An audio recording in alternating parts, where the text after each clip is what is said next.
Túlia. Meu boa tarde aí para todos e todas. Hoje é dia 28 de agosto de 2012, terça-feira. O verbete é de número 2400. Ele tem 6 páginas, 47 elogias e 22 máximos. Eu destaco aí a divisão do detalhismo, que tem 15 máximos. O tema é temperamento instável. A especialidade é a autotemperamentologia. Quem redigiu o verbete com muita classe está com a biblioteca aqui para se defender, entende? É a professora e nossa psiquiatra Adriana. Ela é experiente, veterana. Definição: o temperamento instável é a condição psicopatológica de inconstância e mutabilidade do conjunto de características, reações, tendências, comportamento, índole, afetividade e humor relativa à manifestação consciencial notadamente encontrado nas consciências portadoras do transtorno afetivo bipolar, TAB. A volubilidade impedindo a ortopensenidade. A instabilidade pensênica facilitando a intrusão dos exopensenes. As inconstâncias pessoais sutis e caricaturadas. A mutabilidade patológica constante e quase imperceptível, independente das crises de humor. As oscilações do humor. As fases depressivas, hipomaníaca, maníaca e mista do transtorno bipolar. O humor enquanto estado duradouro e basal do afeto. A labilidade emocional. O temperamento instável nas consciências poliédricas, revelando as várias facetas conscienciais. Tem mais de 20 linhas aí a patologia. A autovivência do estado vibracional auxiliando o equilíbrio neuroquímico, os bloqueios dos chakras superiores, a relevância da sinalética energética e parapsíquica pessoal na diferenciação das companhias extrafísicas. O temperamento volúvel predispondo às cangas extrafísicas, as ações intrafísicas manipuladas extrafisicamente, as intrusões pensênicas não percebidas, a consciente temperamento volátil enquanto porta-voz de assediadores. Agora, na argumentologia, tem aí uma tabela com 11 coteios na ordem alfabética, diferenciando exemplos de sinais e sintomas das fases de depressão e de mania e hipomania, possíveis de ser observado em conjunto com outras variáveis no transtorno bipolar. Quer dizer, é muito importante que o transtorno bipolar está na moda, é muita gente aí que tem. Agora, na questão da remissiologia, dos 15 verbetes, nós destacamos binômio psiquiatria, consciência terapia, consim multívola, linearidade da autopensionização, paraetiologia psicopatológica, raiz do temperamento. Agora, frase enfática. O enfrentamento da paraetiologia do temperamento instável, através da sustentação cosmoética das reciclagens intraconscienciais, faz imprescindível a consim na busca do complexo. Você, intermissivista ou não, já avaliou a estabilidade na manutenção dos propósitos, prioridades e reações pessoais? As mudanças ocorridas tinham objetivos claros e racionais? A bibliografia específica tem 3 fontes bibliográficas. Agora, a mega análise aí com João Paulo, são 20 itens.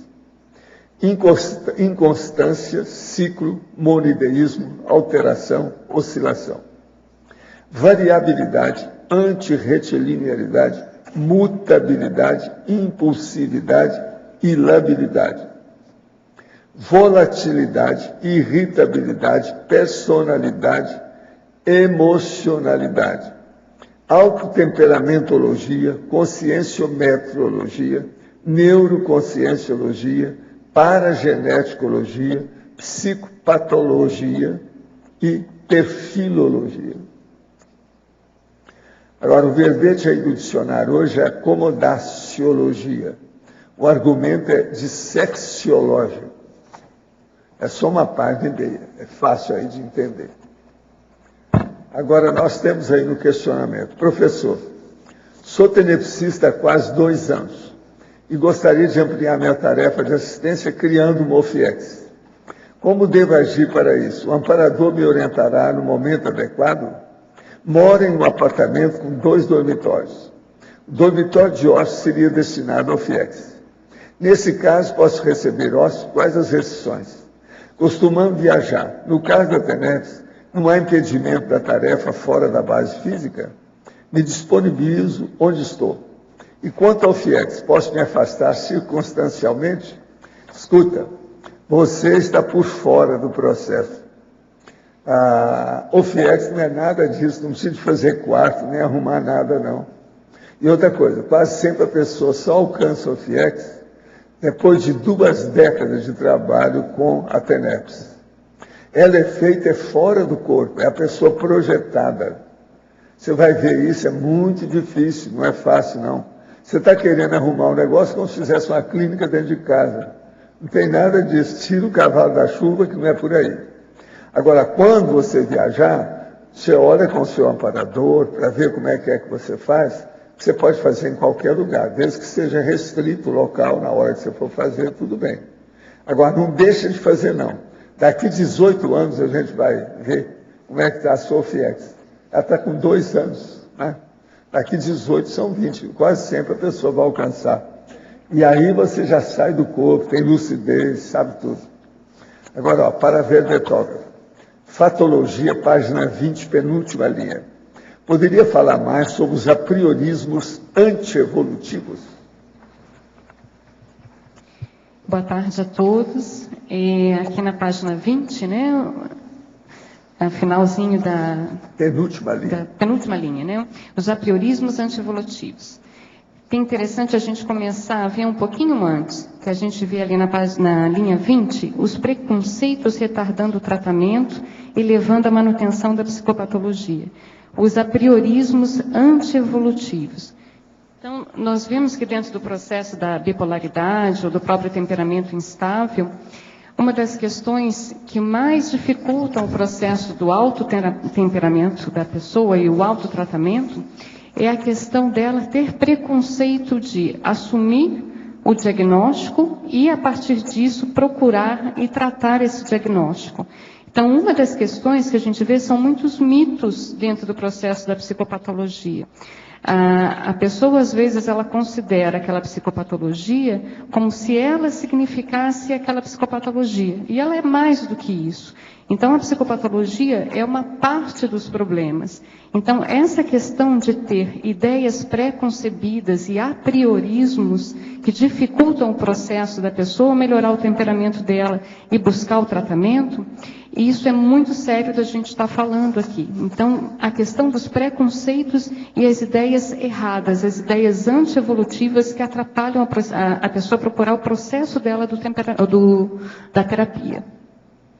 Em parafatologia, 5ª linha, quais as terapias possíveis para consciência de temperamento instável enquanto porta-voz de assediadores?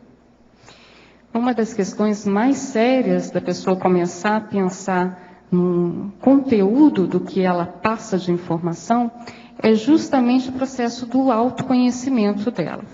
É muito mais fácil a pessoa perceber se ela tem alguma intrusão pensênica ou alguma ideia, algum pensamento que não seja dela, quando ela se conhece muito bem. Então, para isso, existem algumas questões. O processo da autocognição, ela entender como é que ela pensa, como é que ela funciona, qual é o conteúdo das ideias dela. Com isso, é muito mais perceptível ela entender quando vem uma ideia que não condiz com a normalidade dos pensamentos dela. Muitas vezes a pessoa acaba se alterando numa discussão ou numa argumentação mais quente, né? E ela acaba, às vezes, partindo para o confronto pessoal. Muitas vezes fazendo o quê? Sendo porta-voz de assediadores daquela pessoa com quem ela está debatendo. Então, ela saber o conteúdo, a ideia, a intenção dela, facilita ela saber o que é dela e o que ela está sendo porta-voz de assediador. Em tecnologia, página 20, última linha. Poderia nos detalhar as técnicas de paraprofilaxia na evitação de recaída dos episódios de humor? Esse é um dos pontos bem sérios na questão da gente pensar na remissão do processo do temperamento instável e da bipolaridade. Muitas vezes, a pessoa, quando ela melhora a cognição dela e ela começa a perceber mais os momentos que ela se instabiliza, é preciso que ela entenda um pouco, às vezes, a aura desse processo. O que seria essa aura? Às vezes, algumas maneiras que ela começa a perceber que está diferente nela. Por exemplo, ela às vezes tem um hábito de pensar positivamente sobre as coisas. E aí um dia ela acorda e ela vê que ela está mais negativa. O processo dela, ela começa a perceber que ela vê as coisas de forma mais pessimista, mais negativa. Mudou a forma de consideração dela pelos objetos, pelas pessoas, enfim. Isso ela começa a ter uma ideia que alguma coisa ali modificou. E ela começa a ser já profilático. Ou seja, ela não deixa aquela ideia pessimista, aquele negativismo, aquilo dar continuidade, aquilo perpetuar. Ela já corta o processo ali. Ela modifica a forma de pensar. Isso é possível. Isso é uma das técnicas que a gente vê do processo da pessoa abortar a crise. Quando ela começa a perceber quais são os primeiros sinais de que alguma coisa já está ficando diferente na forma dela se comportar. Em Fatologia, página 20, quarta linha, de baixo para cima. Poderia explicar a personalidade borderline? Aqui. A gente começa aqui um pouquinho anteriormente, a gente fala da psicose maníaco-depressiva, o espectro bipolar e a personalidade borderline. Hoje em dia, não tem se falado tanto mais em transtorno afetivo bipolar. Hoje em dia se fala mais no processo do espectro bipolar. Porque o transtorno afetivo bipolar, essa denominação, ela às vezes é um pouco errônea, no sentido que só tem dois polos de aparição. Ou vai para a mania, ou vai para a depressão. E a gente vê que tem alguns casos que a instabilidade, ela chama muito mais atenção do que a pessoa apresentar, às vezes, um polo clássico de mania. Então, dentro desse espectro bipolar, que hoje em dia é o que se chama mais atenção, existe várias categorizações. E uma delas entra o processo da personalidade borderline, que seria dentro da possibilidade do espectro bipolar. Essa personalidade borderline, ela na verdade é um tipo de personalidade, é um tipo de transtorno da personalidade, e ela é uma personalidade que muitas vezes é tudo ou nada. Quando ela se frustra, ela tem muita dificuldade de lidar com essa frustração, ela acaba tendo processo de automutilações, ela se corta, ela faz ameaças de suicídio.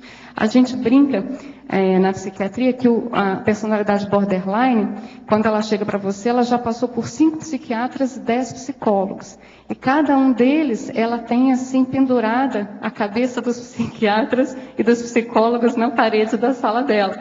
Porque geralmente tem algumas situações que ela não consegue ser atendida da forma que ela é. E aí ela vai cortando as cabeças. Né? Agora, em parafatologia, segunda linha de baixo para cima, poderia ampliar a possibilidade de limitação à prática da TENEPS? Vamos pensar o seguinte, quando a gente está falando de temperamento instável, a gente está dizendo que tanto a forma de se comportar no voluntariado, no dia a dia, profissionalmente, a própria produtividade da pessoa, ela pode se tornar instável. Então, veja, às vezes a pessoa está com 100% de energia para fazer aquela TENEPS. Ela está muito bem, está ótima, a TENEPS dela vai bombar. Agora, veja, outro dia ela já cai lá, fica mais deprê, mais melancólica, mais sem energia, cai em 5%. Então, essa instabilização do modo dela de ser e a tendência dela de agir, e a própria fisiologia dela é modificada, isso às vezes pode dificultar o trabalho ombro a ombro com os amparadores. Por quê? Aquela constância, aquela persistência do processo do trabalho ombro a ombro, às vezes fica um pouco dificultado, justamente porque a pessoa tem dificuldade de se manter ali constante. Em tecnologia, quarta linha, poderia ampliar as técnicas de paraprofilaxia na evitação de recaída dos episódios de humor? É mais ou menos a mesma coisa ali. Você falou, mas é outra pessoa. Eu não sei se é... Agora aqui. Responde, não. De acordo com os estudos feitos pela verbetógrafa, quais os trafares que podem tornar uma personalidade instável? O que uma consciência ectoplasta e com temperamento estável pode suscitar? Essa é uma boa pergunta. Aqui no verbete, eu até coloquei aqui na parafatologia, na 11ª linha, final da 10ª linha e início da 11ª linha. O estudo dos traços intraconscienciais paragenéticos convergindo na presença do temperamento instável. E aqui no processo do verbete, a gente pode ver algumas questões que falam sobre isso. Na trinomiologia, nós temos ali logo na primeira linha, o trinômio poder, prestígio, posição. O trinômio sexo, dinheiro, poder.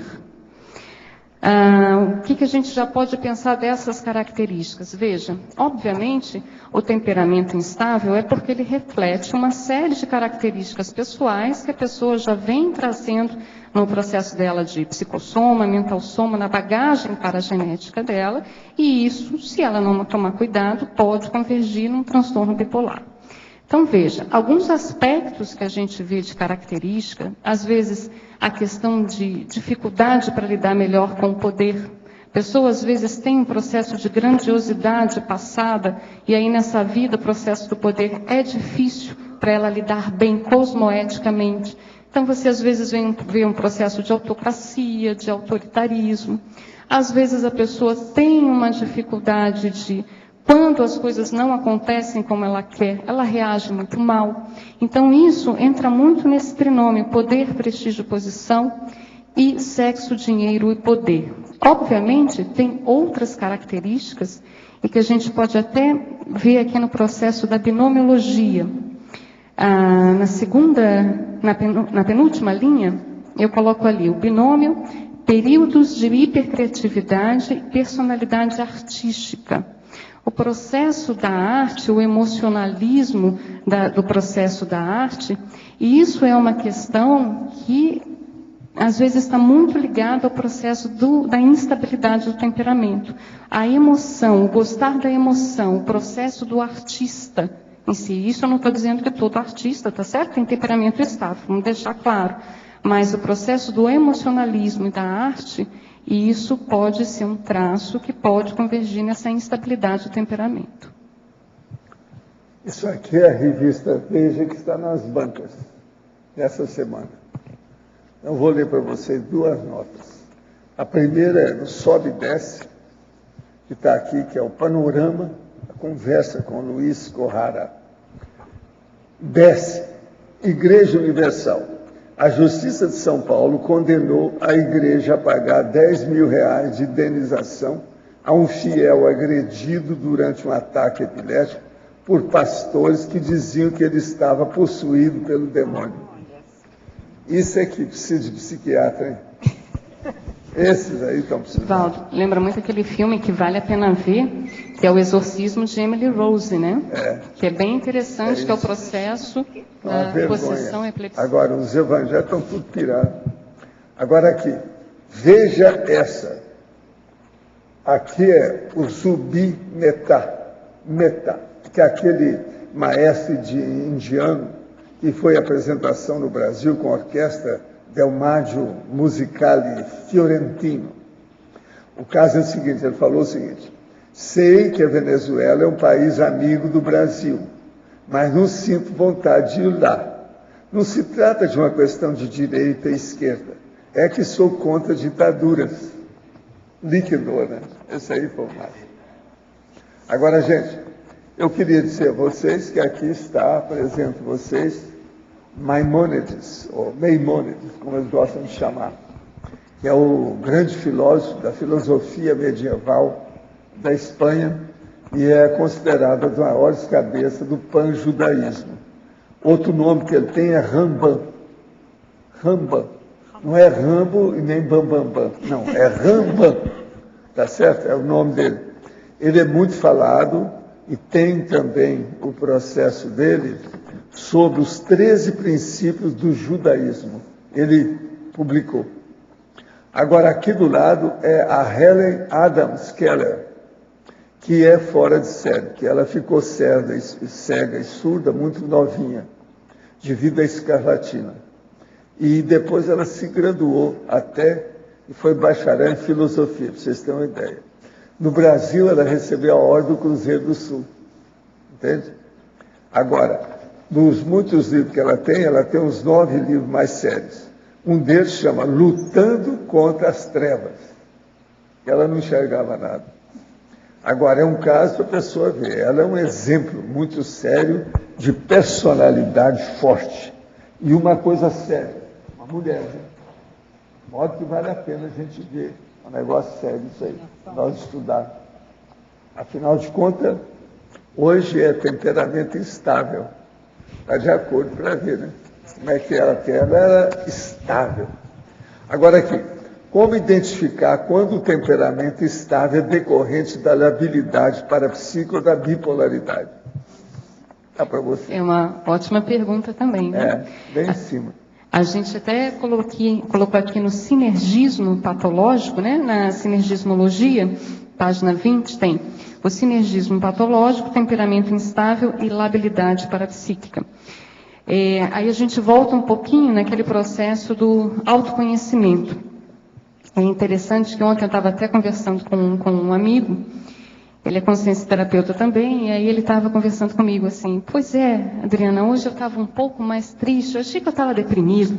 Aí o que eu fiz? Fiz um estado vibracional, deixei de ficar deprimido. Eu falei assim, não era nada seu, né? Então, assim, falamos assim de uma forma brincadeira, porque assim, obviamente o que tinha acontecido ali? Ele tinha escado, estava com uma consciência, e ali ele fez o processo de estado vibracional, ele sabia por que ele fez o estado vibracional também. Não só porque deveria fazer, mas ele se questionou porque aquele não é um padrão dele.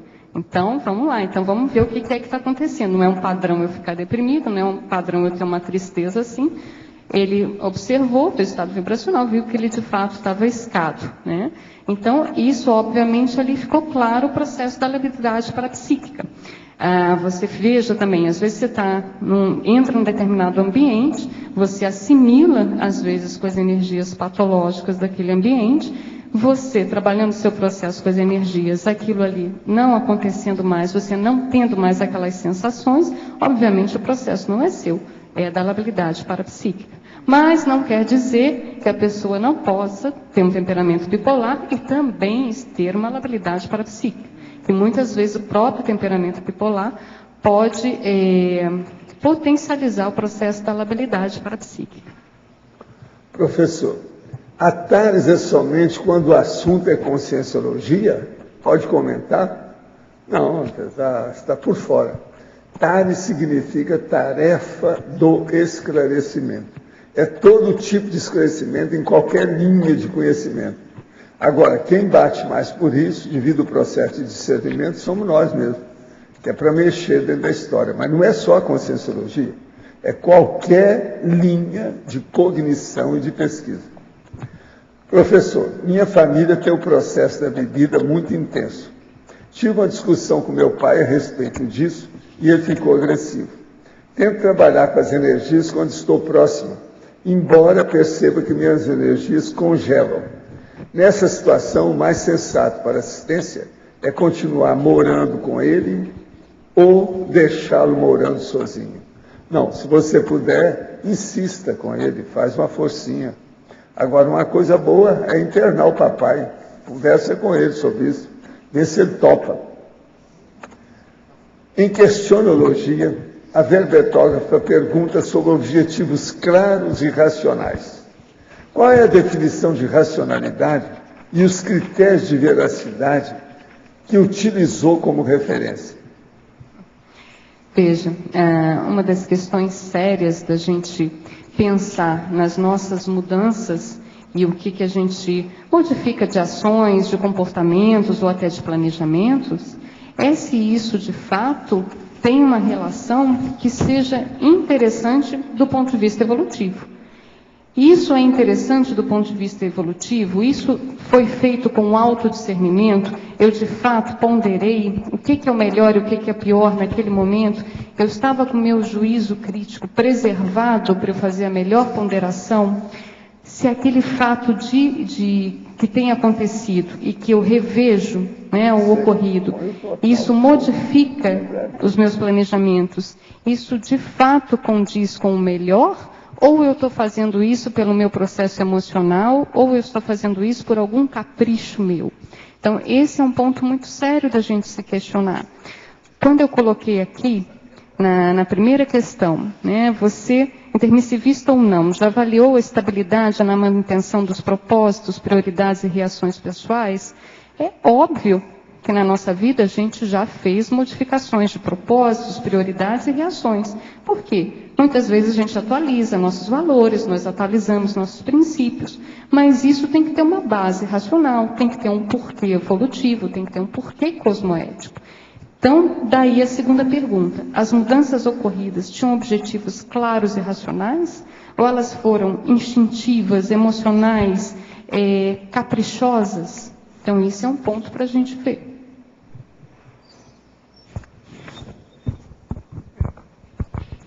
Oi. Adriana, na página 19, Fatologia, na primeira linha, as inconstâncias pessoais, sutis e caricaturadas. Poderia ampliar o que você quer dizer com isso? O que acontece? Tem determinadas formas de atuação, às vezes de mudanças, que elas são tão sutis, e isso acontece no dia a dia da pessoa, que ela nem nota que ela mudou. E, por outro lado, tem aquelas bem caricaturadas, né? A pessoa que estava toda recatada, a roupa bem recatada num dia, e depois no outro dia, vai lá toda maquiada, aquele batom vermelho, toda decotada, ou seja, fala com todo mundo, não para de falar, fica super logorreica, prestando atenção em tudo. Essa daí, você não precisa ser médico, psicólogo, para você ver que tem uma alteração. Está bem caricaturado, né? Agora, por outro lado, você tem aquelas sutilezas. Pessoa, você vê que às vezes ela fala com você sobre determinado assunto. Ela tem um posicionamento, depois ela muda. Ela se cansa das coisas. Ela começa, às vezes, a estudar determinado assunto. Aquilo fica super interessante para ela. Um tempo depois você encontra com ela, 6 meses depois, mas e aí, fulano, como é que você está? E aquela pesquisa que você estava fazendo? Ah, não, encontrei uma coisa muito melhor. Às vezes não é porque é muito melhor, é porque ela se cansa. Então, essas sutilezas dessa inconstância, aquilo ali deixa de ser saciável para ela. Ela não se sacia com aquilo, ela está sempre em busca de novidades. Então, esse é um tipo, às vezes, de sutileza para se perceber a mudança no temperamento instável. Clareou? Sim, clareou muito. Na quarta linha, você coloca humor enquanto estado mais duradouro e basal do afeto. Isso daí é uma questão da psiquiatria. A psicopatologia usa muito isso, né? Que a forma mais duradoura e basal de apresentação do afeto é você observar o humor de uma pessoa. Isso é interessante da gente pensar, aí vamos trazer aqui para o temperamento instável, né? Que a gente vê que tem as oscilações de humor, mas às vezes não tão clássicas. Mas aí você questiona a pessoa, e como é que você é nas suas relações afetivas? É quando você vai ver, ela rompe muitas amizades, uma pessoa que ela gostava muito, fez alguma coisa que ela não gostou, aquilo ali acabou para ela. Ela nunca mais volta a falar com a pessoa. Então, esse processo da afetividade, muito ligado ao humor, é uma questão bem interessante para a gente estudar mais os processos da inconstância, da instabilidade. Você vê, às vezes a pessoa ama alguém. Em determinado momento aconteceu alguma coisa, nunca mais ela fala com essa pessoa. Aí você vai ver, às vezes, ela tem vários cortes nas relações afetivas dela. Ela muda muito de namorado, muda muito de parceira. Isso não quer dizer que todo mundo que tenha temperamento estável seja assim, ok? Isso são algumas áreas para a gente estar avaliando num todo.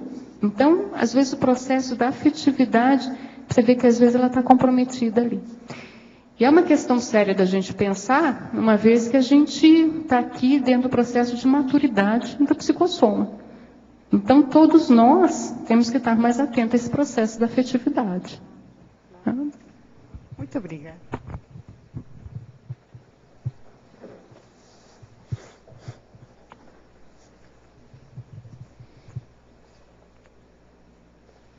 Adriana, na exemplologia, você coloca ali o primeiro exemplo, temperamento instável leve. Se tem uma ideia assim de percentual na população em geral que tem esse transtorno leve, que não chegue até o profissional da saúde, enfim? Veja, é uma questão interessante para a gente pensar. Eu estava até comentando, né, que antigamente ficava o processo da bipolaridade ligado aos dois polos. Ou a pessoa apresentava a mania, ou ela apresentava a depressão. Ou ela apresentava a hipomania, ou ela apresentava a depressão, ou depressões mais leves. Ou então aquela denominação anterior, que era da psicose maníaco-depressiva. E hoje em dia, no processo diagnóstico, muitas vezes a pessoa chega para você e ela só apresentou depressão. Você vai, investiga, e você vê que ela só até o momento ela teve episódios depressivos claros. E você pergunta sobre a vida dela, da questão de constância, e você vai vendo que ela tem uma inconstância incrível. Mudanças de domicílio, mudança profissional, mudança de emprego. Se pudesse, ela mudava até de pai e mãe. Se ela pudesse. Mas ela não pode. Então, veja, às vezes ela até arranja pais e mães postiços, porque brigou com os pais e mães biológicos, né? Então, essa questão dessa constância em manutenção é uma das coisas muito sérias que a gente mais vê hoje. Mas esses casos que têm o processo da inconstância, apenas sem dar alguma alteração do humor, que aí eu já classifiquei ali como moderado, no exemplologia, são mais difíceis de chegar para a gente. Mas a gente vê no dia a dia o processo da inconstância. Uma das questões que me motivou a fazer esse verbete do temperamento instável é até para nós mesmos, no processo enquanto grupo, o que chama atenção às vezes as instabilidades no voluntariado, as inconstâncias nas relações próprias nossas aqui da Cognópolis, a questão da instabilidade que às vezes é do temperamento da pessoa, ela não percebe e isso vai dar problema na proex dela. Então, esses casos, às vezes, que a pessoa não apresentou um episódio depressivo mais sério, ou então um episódio de hipomania e mania, é mais difícil chegar para a gente no ponto de vista da medicina, né? Mas a gente vê no dia a dia. O que me chamou a atenção foi mais essa questão mesmo do voluntariado e do tema de pesquisa, tu coloca na patologia, a questão da GESCOM, né? Não me lembro exatamente aonde. Mas, se for ver, então, é maior do que a gente imagina, né? Esse grau leve que não chega até vocês, né? Até os profissionais. Não, às vezes não chega. E quando a pessoa ela não está incomodada com alguma alteração que ela tenha patológica ou parapatológica, isso é mais difícil de tratar. Ela consegue conviver ainda na sociedade sem ter um grande... Às vezes ela convive mal, acha que o problema é sempre dos outros e não dela. As pessoas que são difíceis, as pessoas que não a entendem, que não a compreendem, as pessoas que são um problema. Ela não. Ela já brigou com 10, tá certo? Mas os 10 é que tinham um problema, ela não. Então, assim, o processo da autocrítica aí fica muito dificultoso. E aí esses casos que às vezes a pessoa não ainda bateu lá e se incomodou com o problema dela, fica mais difícil chegar para a gente. Porque a depressão é muito ruim de se sentir, então a pessoa chega logo. Agora, às vezes também tem gente que tem aquela depressão leve, da distimia, demora anos para achar que, se dá conta que aquilo é um problema. Já teve casos assim que eu atendi que a pessoa estava há 40 anos, ela tinha uma distimia há 40 anos, ela vivia mal há 40 anos, e ela não sabia que aquilo era anormal. Ela se acomoda com a patologia, né? Ela às vezes acha que aquilo é normal. Sabe aquele processo? Não, você veio aqui para sofrer mesmo e tem que ser assim e tal, é porque quer que seja assim? O problema é isso. Em ciclologia, segunda linha, poderia aprofundar o ciclo de episódios mistos? Com relação aí, a gente falando da bipolaridade, a gente tem algumas categorias de episódios. A gente tem o episódio de mania, o episódio de hipomania, a depressão e os episódios mistos. Os episódios mistos, eles são aqueles episódios que você tem tanto alguns sintomas relacionados à depressão, quanto alguns sintomas relacionados à hipomania ou à mania. Posso dar um exemplo aqui. Às vezes a pessoa que ela está mais entristecida, se sentindo mais deprimida, mais cansada, mais apática, mas o pensamento não para o tempo todo, fica super acelerado na cabeça dela. Ela tem até dificuldade para dormir. Isso é uma questão de um estado misto, por exemplo. Então, o ciclo, justamente a questão da bipolaridade, é que você tem um ciclo. Você tem um episódio, você melhora daquele episódio, um tempo depois você acaba voltando a ter aquele episódio. Tem algumas pessoas que têm uma tendência a ter mais episódios mistos. Então, esses episódios, eles ficam cíclicos.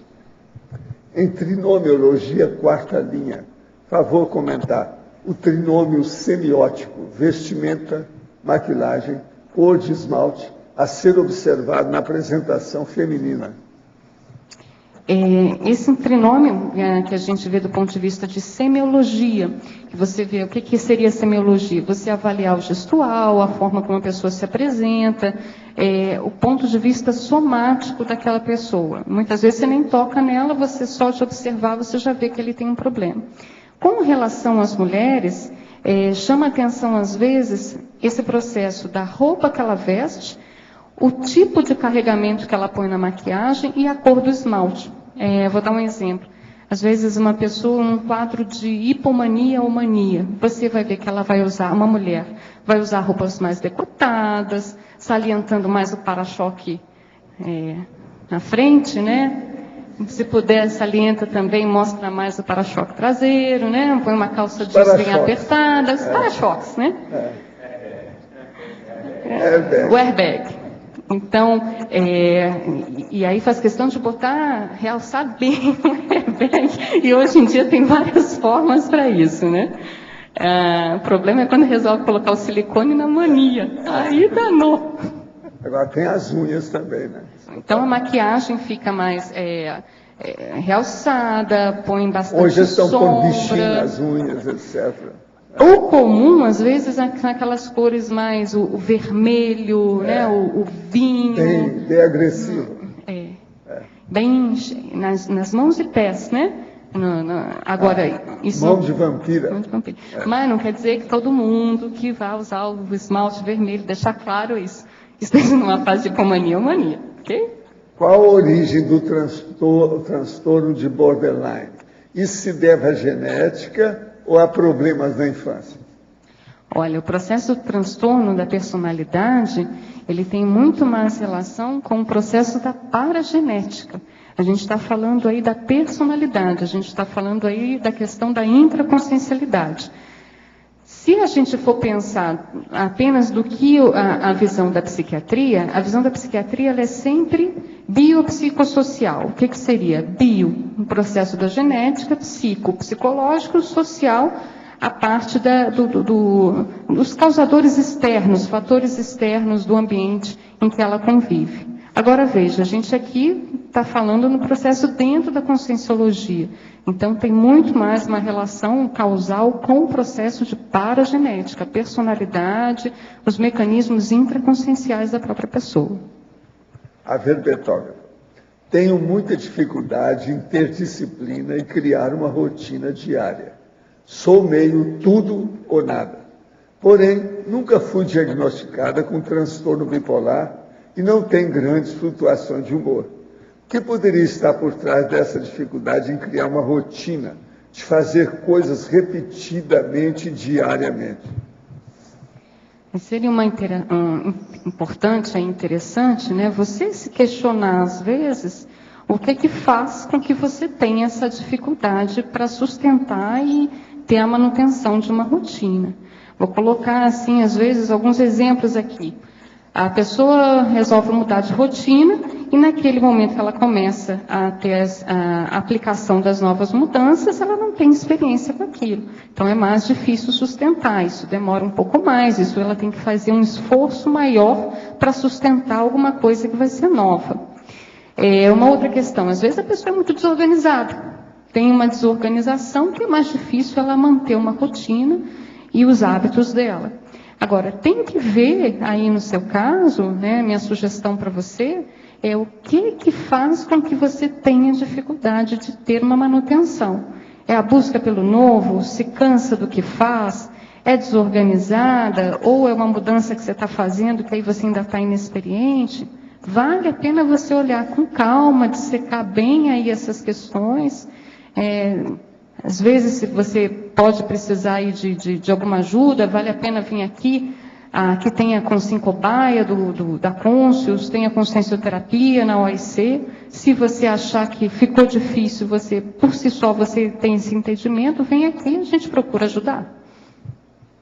Neste momento, estou dando prioridade ao meu enfrentamento, uma vez que tenho maturidades a tratar.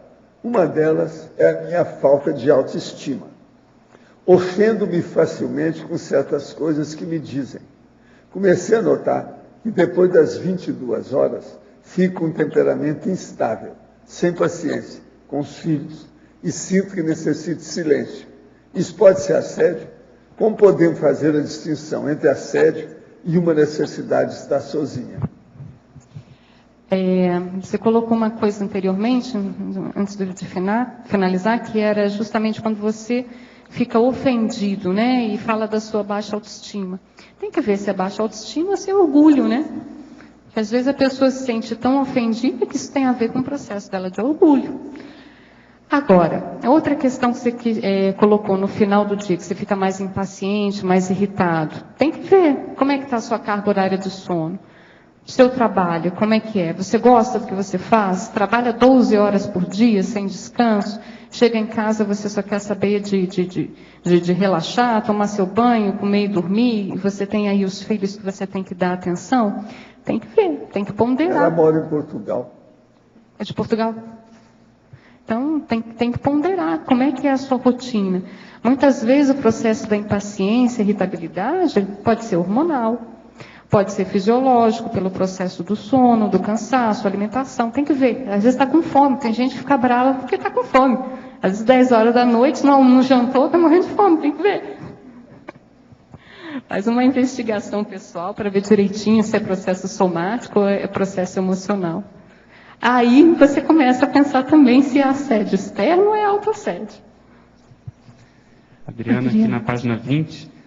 Não sei se já foi comentado na parafatologia, na 6ª linha de baixo para cima, no finalzinho, você pode ampliar essa ideia da pesquisa da holobiografia a partir das tendências intraconscienciais observadas no temperamento forte patológico, por favor?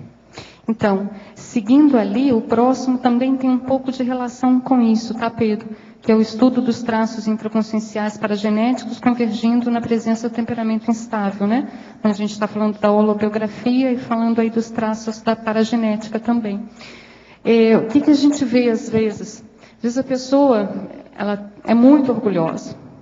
Então, em determinado momento acontece alguma coisa que ela se sente ferida no processo do orgulho dela. Então, aquilo ali é tão sério para ela, o que ela pensa? Não tem saída. Então, o negócio é o autocídio, não tem solução, não tem fim, é isso mesmo.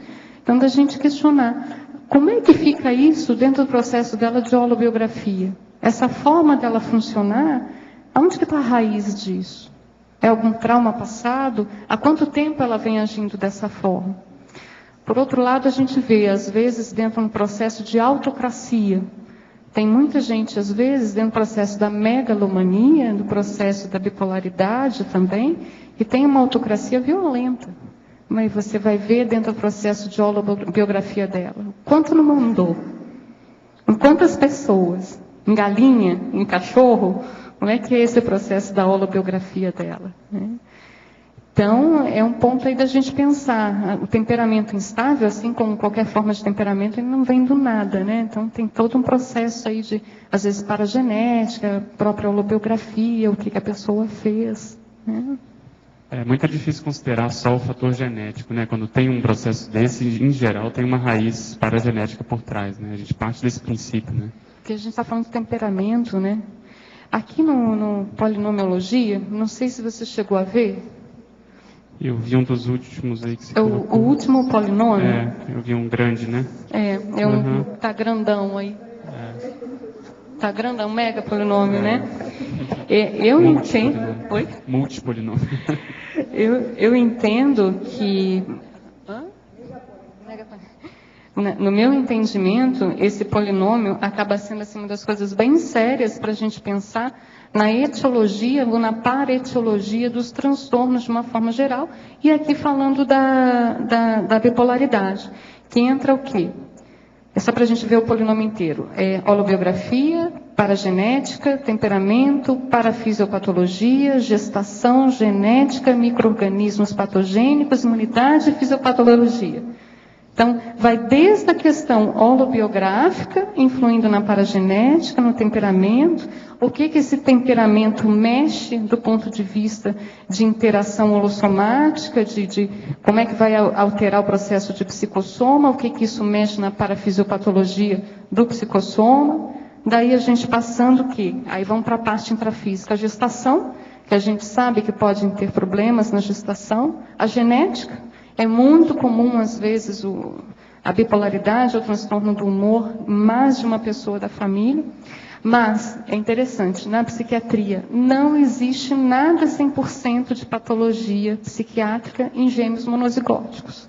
Então, como é que é? Você tem uma genética igual, mas um às vezes é bipolar, o outro não é. Então, obviamente, tem a questão toda da raiz holobiográfica e paragenética. E aí que é interessante, que hoje em dia estamos falando mais a respeito dos micro-organismos. Por exemplo, toxoplasma gondii, vírus da herpes, dentro do processo da gestação e de infância. Que isso modifica o quê? Os processos de desenvolvimento cerebral. Aí entra a questão da imunidade. Que não é nem às vezes tanto vírus, mas é a questão da imunidade afetando o desenvolvimento cerebral e podendo dar patologia psiquiátrica. E aí, chegando ao fim, a fisiopatologia. Então, é uma série de questões para a gente pensar em causas, às vezes são causas concomitantes, mas que a gente não deve descartar. Muito legal. Tem mais uma dúvida aqui para a teoriologia. Aprofunda essa ideia da teoria do Pensene tornada prática, por favor. Isso é bem interessante. A gente pensar que o Pensene ele é indissociável, né? Então, o pensamento vai ter ali interação com o sentimento, a emoção da pessoa, e aquilo ali vai refletir na energia dela. Então, você pegando lá na bipolaridade, aí vamos pegar os dois polos. Deprimido.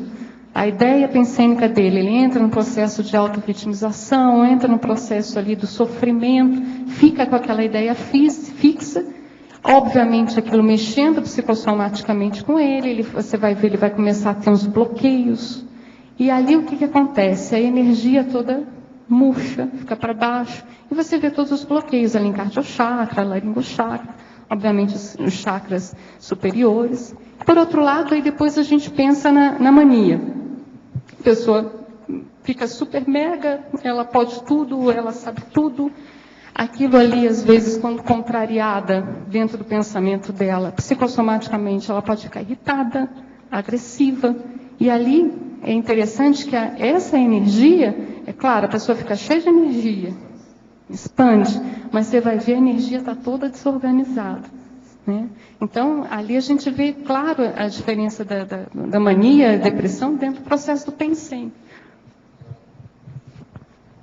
Adriana, num caso desse, qual a melhor forma da pessoa estar agindo Porque tanto, por exemplo, na depressão, com a auto-vitimização e outros fatores, na mania, que ela entra até em risco mania, podendo tudo, qual a melhor forma dela estar direcionando para não ser um incomplexo, para não detonar essa vida que ela tem agora, né? O que ela poderia estar fazendo de melhor?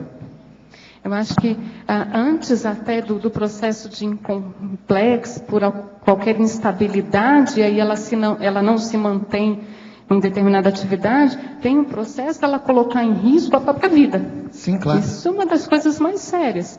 E isso pode acontecer tanto na mania quanto na depressão. Um suicídio vai fazer alguma coisa muito perigosa que tem vai o risco maníaco, né? O cara que pega a moto e vai a 130 km por hora, ou então ele vai para esportes radicais, vai pular como é que é o nome do jump? Bug jump. Bug jump, né? Então ele se coloca todo o tempo em risco. Isso é um problema. Por outro lado, você tem às vezes aquele quadro depressivo sério, que a pessoa começa a pensar em suicídio, você tem que abrir o olho mesmo, que isso é muito sério. Ela de fato pode cometer o suicídio, né? Então esse eu vejo que é o grande extremo, é quando ela perde de fato o processo de cuidar para a evitação de riscos. Agora, um outro ponto é aquela instabilidade, né? No dia a dia, não consegue dar manutenção em determinada tarefa, não consegue ter manutenção em determinadas relações. O que é mais sério disso? Se a pessoa percebe isso no dia a dia dela, faça uma avaliação. Está difícil para ela fazer avaliação com ela mesma? Procura um profissional. Procura consciencioterapia. Procura um profissional da área médica. Procura um psiquiatra. Faça uma avaliação. Se de fato é feito um diagnóstico, a pessoa tem dúvida, pega uma segunda opinião. Vai num outro psiquiatra. Se de fato o diagnóstico é esse, e a pessoa compreende esse diagnóstico, porque eu acho que é uma das coisas mais sérias. A pessoa ela só faz o tratamento quando de fato ela assume o diagnóstico. Então isso é um ponto. Porque senão ela também vai fazendo assim com o diagnóstico dela. Eu acho que sou, mas acho que não sou, eu vou tratar, mas não sei se eu trato. Então isso é um problemão. Então veja, deixou o orgulho de lado, de fato tem um processo da bipolaridade, vamos tratar. Tem que tratar medicamentoso? Vamos tratar medicamentoso. Houve alteração da química cerebral? Há uma alteração de instabilidade? Precisa da medicação? Vamos tratar. Outro ponto, ajudar a pessoa a reconhecer quais são os sinais e sintomas relacionados à instabilidade dela, que ela fica de olho. Tinha uma pessoa que eu conhecia, que ela era cabeleireira. Parecia que era uma boa cabeleireira. Só que, em um ano, ela conseguiu mudar 5 vezes de salão. Ela estava num salão, tinha lá a clientela dela, acontecia alguma coisa que ela ficava injuriada, ela caía fora, ia para outro salão.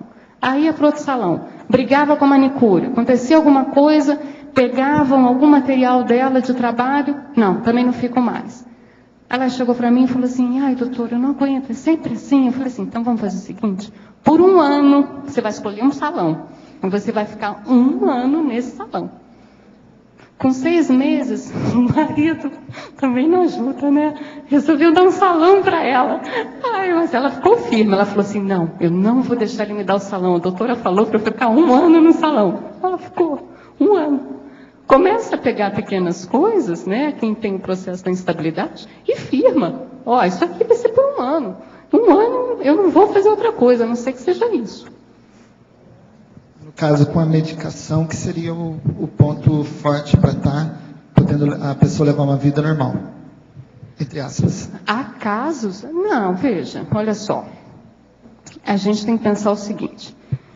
Se há uma alteração da neurofisiologia, a gente tem que estabilizar essa alteração. Como é que é o processo da fisiologia? Você tem ali substâncias que estão alteradas e aí você tem um funcionamento inadequado, ok? Então, isso, no caso da neurofisiologia, acontece no nosso cérebro. Então, se o cérebro está instável, desequilibrado do ponto de vista de neuroquímica, vamos acertar. Entende? Toma a medicação apropriada. Tem acho que é um antagonismo. Na antagonismologia, o último antagonismo tem aqui. O antagonismo, efeito terapêutico, e efeito adverso enquanto diretor farmacológico. Esse é sempre o ponto. Aquela medicação é boa para ajudar em quê? Olha, para aqueles problemas que a pessoa está tendo, aquela medicação é ideal. Tem uma série de efeitos colaterais que possam acontecer? Pode. Toda medicação, psiquiátrica ou não, psicofarmacológica ou não, pode dar problema de efeito colateral. Uma dipirona, aspirina, enfim, qualquer medicação pode dar. Você faz a medicação, você às vezes não tem como saber se naquela pessoa vai ter aquele problema, você faz aquela medicação e você avalia o que ela teve de benefício e o que ela teve de efeitos adversos. E aquilo ali serve de diretor para você, de como é que você tem que tratar. Agora veja, quando há uma necessidade medicamentosa, sempre há uma medicação que é possível ser feita, tá? O que acontece às vezes é que a pessoa tem um efeito colateral, não, isso aqui não serve, não dá. Aí ela para a medicação e aí volta tudo, é um problema. Então isso mostra às vezes a resistência da pessoa em fazer o tratamento. Só mais uma coisa, você falou, tem um efeito genético, né? A causa genética, pode ter efeito adquirido também, né? Por drogas, outras substâncias. A paragenética também é forte nessa patologia? Eu não falei o processo da droga dentro da bipolaridade, né? Da droga desencadear o processo da bipolaridade. Não, isso é o que eu já li em compêndios, tá. Algumas coisas também pode associar álcool e outro tipo de drogas. Porque assim, na bipolaridade, pelo processo de dificuldade de evitação de riscos e a busca por prazer, é muito comum na bipolaridade a pessoa usar drogas, tá? Ela ir na busca pela droga, mas não que seja a droga que levou à bipolaridade. Às vezes o uso da droga foi o gatilho, foi a primeira vez que ali desencadeou o processo, justamente porque alterou mais ainda a química cerebral. Com relação ao que eu falei da paragenética, eu acho isso fundamental a gente fazer essa pesquisa. A gente está vendo cada vez mais, não só dentro do processo da conscienciologia, e dentro da própria psiquiatria mesmo, a questão do temperamento. Cada vez mais se falando temperamento. A psiquiatria ela vai dizer, não, o temperamento é um processo genético. A gente vai mais do que isso. A gente vai buscar o processo do temperamento que... lá atrás, quais são as causas. Tem um verbete do professor Valdo, que eu até coloquei na remissologia, que é raiz do temperamento. É super sério esse verbete, raiz do temperamento. Nesse verbete, o professor Valdo ele até discrimina ali algumas variáveis para a pessoa avaliar o processo do temperamento dela. Ele fala ali da questão da autopensenidade, da emocionalidade, da atividade, da sociabilidade, da reatividade, a perceptibilidade dela. Então, ali tem alguns itens para a pessoa se questionar e entender mais do temperamento dela. Então, assim, é difícil a gente aqui considerar que temperamento ele é um processo apenas genético. Okay? Tem um livro, que eu até trouxe aqui, que a gente até, às vezes, passa para algumas pessoas, ele é um livro bem famoso dentro da psiquiatria, né? Ela tem. Deixa eu botar aqui, isso. A capa atual não é mais essa, não. Mas esse se chama Temperamento Forte e Bipolaridade. É do Diogo Lara. Então, assim, o Diogo Lara, ele estuda um pouco o processo de temperamentos, tipos de temperamentos. Ele tem até uma linha classificatória de temperamentos que não está nesse livro, mas que ele já publicou. E que dentro da questão desse livro, é uma das questões de você avaliar não só o processo dos episódios dentro da bipolaridade, mas você está avaliando o quê? O temperamento. Obviamente ele acaba classificando o temperamento como uma questão genética, da ordem genética, né? Mas, enfim, a gente extrapola isso. Tá? Tem um verbete também do dicionário, do DAC, acho que eu não vou me lembrar qual que é o título agora, mas o professor Valdo ele coloca da antepenúltima coisa a se mudar na consciência, a penúltima e a última. Qual que é, professor, o título desse? Tem que ver lá, eu escrevi isso mais de uma vez. A última é o paracérebro. A antepenúltima a mudar seria a priorismose, a penúltima o temperamento e a última o paracérebro. O paracérebro é a última coisa. Então, a gente pensar do ponto de vista ali do temperamento, é vidas e vidas, né? Mas o que é o mais sério disso? É que a gente pode mudar aqui agora. O primeiro passo, a gente é posicionar e começar a fazer. Teve uma pessoa que me falou o seguinte: poxa, mas é patológico, né, o processo do temperamento instável e da bipolaridade. Mas tem uma coisa que é muito positiva, só depende da pessoa. Ela pode definir mudar, querer mudar e começar a fazer força a mudar. Então isso é muito sério. Adriana, agora, pensando em como a pessoa interpreta o próprio comportamento, uma pessoa de temperamento instável pode achar que nos seus picos ela está usando de um histrionismo positivo? Pode. Ela pode achar ali que às vezes as características dela pessoais, que às vezes são patológicas, que ali ela é a rainha da cocada preta. Sabe? Aí eu até coloquei aqui a tecnologia, na penúltima linha, a técnica da impactoterapia cosmoética, né? que é a destruição cosmoética. Muitas vezes a pessoa ali, ela tem uma autocracia, um autoritarismo e um controle, e que ela acha que é isso mesmo, ela mandou. Ela acha que é isso mesmo. Estou colocando essas características, são às vezes algumas características que a gente vê dentro do processo da bipolaridade. Então ela entra naquela autocracia, aquilo tem que ser daquela forma e tal, ela tem uns rompantes, ela chega a ser até agressiva. Ela pode ser até, às vezes, agressiva fisicamente. Agressiva verbalmente várias vezes. Entende? E ela acha que é isso mesmo. Que ela está ali, ela está mostrando, botando o dedo no nariz, anticosmoeticamente com uma pessoa, e aqui ela acha que aquilo ali está certo. De repente, ela se toca que aquilo ali, puxa, aquilo era um traço meu que podia convergir para a bipolaridade. Aí entra o processo da impactoterapia destrutiva. Como ficam as energias exteriorizadas por uma consim com temperamento instável? Como lidar com adolescentes e jovens que apresentam temperamento instável? Essa primeira pergunta até respondemos um pouco ali com a questão do Pedro, né? Que foi a teoria, em teoriologia, a teoria do Pensene tornada prática na psicopatologia bipolar. Às vezes a pessoa num quadro de mania está lá cheio de energia, apesar da energia toda desorganizada, mas está lá cheio de energia, ampliada. E às vezes num outro processo da depressão, está lá todo desenergizado, todo cansado, sem energia, apático. Tinha um final que não... Como lidar com adolescentes e jovens que apresentam temperamento instável? Tem que ver se é imaturidade, se é inexperiência. O adolescente está em desenvolvimento cerebral, então às vezes não vai esperar que ele vá sustentar há muito tempo, às vezes, o mesmo propósito. Tem um processo da inexperiência que a gente não pode deixar de considerar. Não quer dizer que a pessoa seja aí de um temperamento instável patológico, né? Professor, como posso medir a quantidade de energia vital disponível em mim? O que devemos fazer para não desperdiçá-la? Há algum indício claro de sua deficiência ou, ao contrário, de que está tudo em ordem?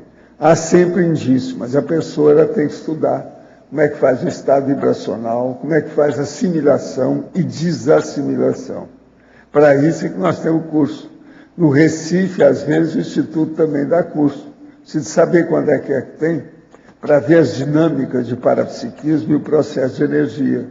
Para você estudar assim, desassim, e o problema do EV, para ver o nível da sua vivência com as ICs, as energias conscienciais. No DAC, em Ressexologia, poderia explicar a frase: o frio faz a paraperceptividade funcionar melhor. Não, o problema é o seguinte: uma pessoa que está sentindo muito calor ou que está transpirando demais, o problema de parapercepção das energias e o processo, principalmente de efeito físico, ele não funciona. Ele não funciona bem.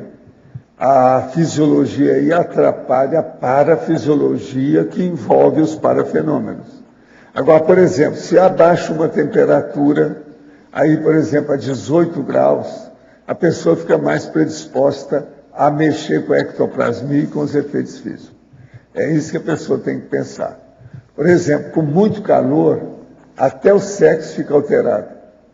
Então, é muita coisa que mexe com a pessoa com calor excessivo. De modo que é preciso examinar com calminha. Professor, minha mãe desenvolveu demência em apenas 1 ano, e desde a minha infância ela apresentava sinais de depressão, dispersão e assédio extrafísico, o que fez com que eu desenvolvesse certa aversão a ela. Hoje ela está sendo cuidada pelo meu pai e 2 cuidadoras. Entretanto, devido à minha situação atual, eu não estou podendo visitá-la.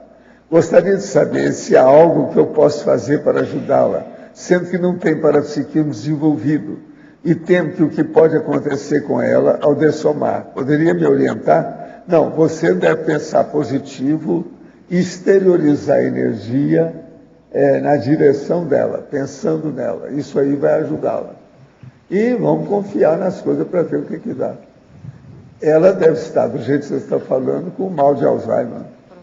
Então aí tem que ir com calma. E outra coisa, você perdeu a oportunidade antes, presta atenção.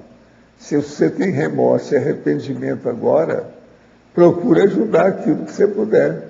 Se não pode ajudar sua mãe, ajuda os outros, vai fazer assistência. Você agora está entendendo que ela já tinha o início do princípio, do começo do mal de Alzheimer. Está na cara pelo que você está falando, pelo jeito dela, o processo de depressão, dispersão, assédio extrafísico. Agora, devia ter ajudado enquanto podia, porque agora com Alzheimer já é mais difícil. Você quer dar também onde? É comum, às vezes, a pessoa começa o quadro, às vezes, de demência de Alzheimer com alguns sintomas psiquiátricos. Então, às vezes, eu não sei há quanto tempo ela teve episódios depressivos. Há 1 ano, né? Então, muitas vezes, já entrou o processo da depressão, aí isso já era um sinal psiquiátrico do processo da demência, que é o que a gente chama dos sinais e sintomas comportamentais e psicológicos da demência. Muitas vezes, o familiar percebe esses sinais antes do próprio esquecimento. Agora, a grande questão aí da cuidadologia, e no caso do Alzheimer, é ver o que pode fazer de qualidade de vida, né? E muita paciência. Todas as vezes que ela repetir a mesma coisa, é muita paciência. E nisso ele pode ajudar, né? Adriana.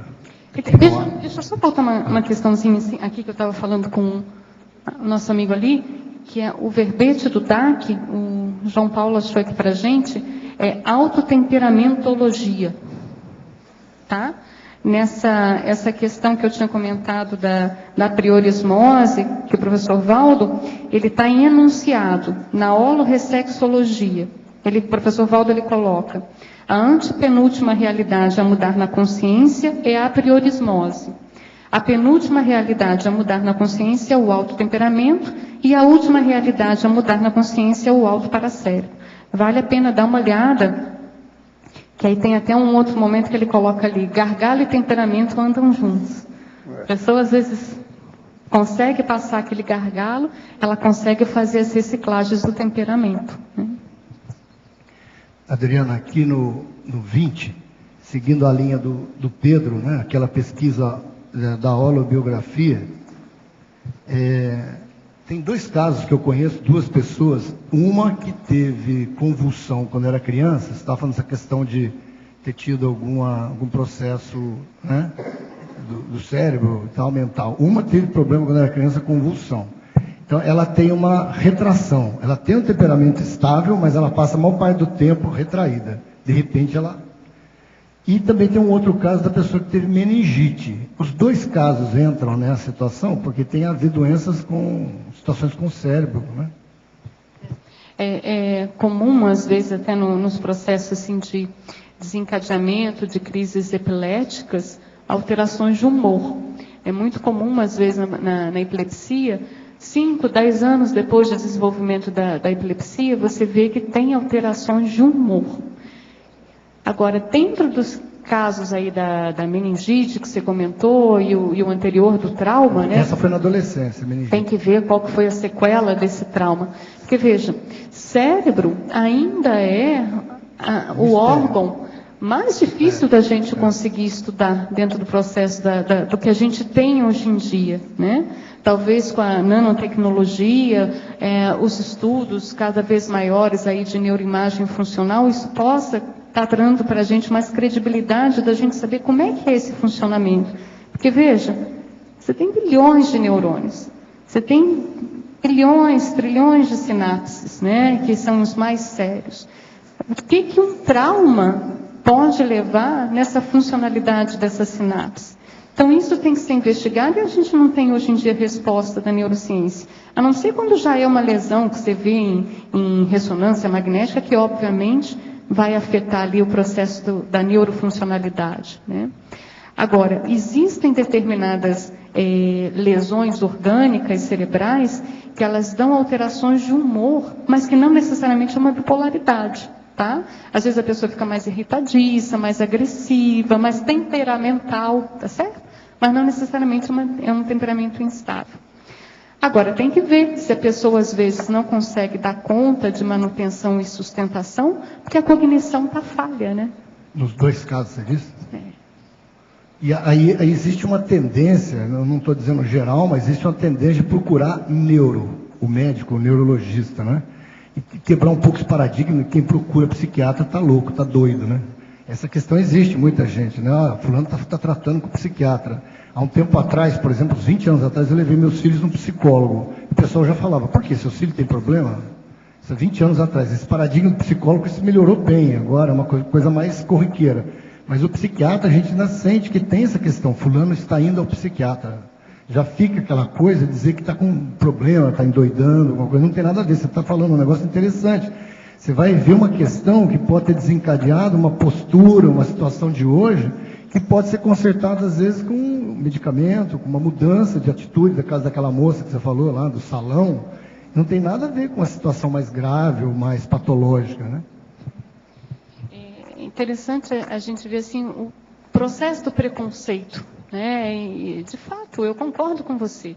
Ainda tem muito preconceito da pessoa ir ao psiquiatra, o preconceito com o psiquiatra, o preconceito com a psiquiatria. Isso é muito comum ainda. E olha, das pessoas muito menos ignorantes do que você espera encontrar. Eu não sou daqui de Foz, eu sou do Rio. No Rio de Janeiro, por incrível que pareça, com relação a Foz, tinha um preconceito muito maior. No Rio, as pessoas iam muito mais ao neurologista, porque era um processo neurológico, do que ao psiquiatra. Aqui em Foz existe o preconceito, sim. Ainda vão a neuro, vão a clínicos. E assim, se estiver bem tratado, está tudo certo. O problema é quando está maltratado. E aí, quando chega para você, a situação já ficou mais grave. Agora, tem determinadas situações que eu penso que o próprio clínico pode estar tratando, sim. Aqui em Foz, a gente tem um programa de saúde da família, que a gente vê que tem vários casos de depressão, casos mais leves, que da mesma forma como você vai tratar, às vezes, uma hipertensão arterial, casos mais leves, que o clínico pode fazer esse manejo, sem ter que encaminhar para um especialista, entende? Agora, muitas vezes, há necessidade sim, em casos mais moderados, casos que são mais complexos, ou até uma avaliação para ver se está sendo bem tratado, aí vale a pena você ir num especialista sim. Mas eu já trabalhei aqui na parte de saúde mental de Foz, e uma das coisas que a gente tentava era justamente buscar essa parceria com a atenção de saúde básica, que era justamente a gente ajudar a capacitar os médicos clínicos, para que aquela resolução dos casos mais leves, bem mais leves, pudessem ser feitos na saúde básica. E era interessante que a maior dificuldade, às vezes, não era dos pacientes, eram dos médicos, quem queriam caminhar todos os casos da psiquiatria. Então, até uma dificuldade, às vezes, dos médicos de quererem tratar. Dentro do meio tem o paciente. Por exemplo, se era um paciente de hipertensão, veja, é tudo fisiológico. Hipertensão é um processo vascular. Às vezes ligado à parte cardíaca, às vezes ligado à parte renal. Processo vascular. Você trata. A psiquiatria, a depressão, a bipolaridade, o toque, enfim, é um processo neurofuncional. É soma. A gente não pode esquecer disso. Agora, a gente até há pouco tempo via que o pessoal aí falando da consciência terapia. A gente via às vezes que as pessoas até tinham uma resistência de ser evoluciente, de passar pela consciência terapia. Eu já vi pessoa falar, isso não é para mim, não preciso. O senhor Valdo fala, todo mundo deve passar. Mas já escutei gente falar, não, isso aí não é para mim, não. Você não tem esse problema. Mas a gente via que, às vezes, até um tempo atrás, né, tem mais consciência terapeuta aqui, pode falar também, dar sua contribuição. A gente via que tinha dificuldade, às vezes, das pessoas de passarem para a consciência terapia. Vocês querem comentar alguma coisa? Né? Hoje em dia, não. Hoje em dia... Na verdade é isso mesmo. No começo as pessoas procuravam se esconder, assim, de fazer consciência terapia, né? E hoje todo mundo parece até que inverteu um pouco, né, Adriana? Ficou assim meio, eu estou fazendo consciência terapia, virou meio que o contrário do que era antes. Então acho que isso é uma coisa boa, pelo menos está mudando mais. Então veja, a partir de um princípio que a pessoa tem preconceito com as próprias patologias, parapatologias, né? Que às vezes ela tem determinado processo, ela não está conseguindo enxergar, não está conseguindo ver, não está conseguindo mudar, a consciência terapia vai ajudar. Então, preconceitos existem vários. Ignorância existe um monte. Então, o mais sério que eu vejo da gente é cada vez mais tentar clarear, informar e ajudar. É o processo assistencial, né? Tem mais a última linha aqui, se puder expandir. Na mesma parafatologia, a última, mas antes disso, Adriana, eu tive um insight aqui, eu lembrei, o professor Walter da época deve lembrar daquele programa Não Faça Humor, Não Faça Guerra, que o Renato Corte Real, junto com o Jô Soares, falava, eu não sou maluco, lembra? Que eram os dois doidos. Mas olha, eu sou de uma época, eu lembro que eu era pequena, a minha mãe que me conta isso, porque eu não lembro. Meu negócio com a psiquiatria é muito antigo mesmo, que tinha um programa que era assim, só tem tantã, só tem tantã. Não, mas agora, ó, pior que eu já vi foi na prática. O rapaz chegou no bar, pediu uma cachaça e tomou. Depois chegou na porta, assim, para a rua, com todo mundo passando. Ai, como eu sou mal! Eu sou muito mal! Saiu. O que você quer mais que isso? Agora eu lembrei. Isso é que é loucura suave sob maldade. Eu vi isso. Agora o cara piradão. Bom, como eu sou mal. Eu não sei se no meu caso é que eu era piradona, mas assim, a minha mãe conta que eu olhava esse programa, lá vem, só tem tanta, e eu ficava lá. Eu ficava ou era, parece não, só tem tanta. O pessoal mais contaminada pelo programa. Professor, o pessoal mais novo não lembra do quadro. Eu lembro agora, o Lelé e o da Cuca, lembra? Era o Renato Corte Real e o Jô Soares, os dois de Napoleão com um cavalinho de madeira.